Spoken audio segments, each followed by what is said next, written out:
For today's video mga toks, so na po tayo tato session karong adlaw mga toks. So mayong adlaw ninyong tanan, unta tiwason yung video hantod sa katapusan. Natay client karon toks, magpatato siya siyang private part sa iyang lawas.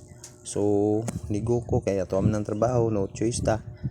So karon nga project na to mga toks, gamay lang kani siya part siyang private part, heart nga gamay lang jud kayo.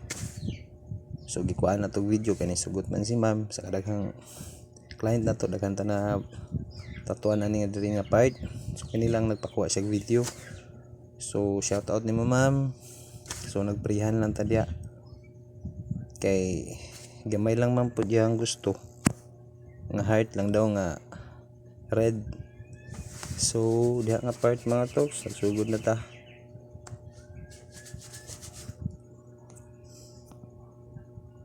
So ang gamit na ko nga ink da nga brand mga toks, Arctic Ink True Red. So thank you kayo kay good kayo ato ang ink da mga toks, dali ra jud kay siya mosulod.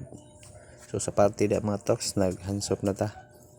So finish na siya mga toks. Thank you for watching mga toks.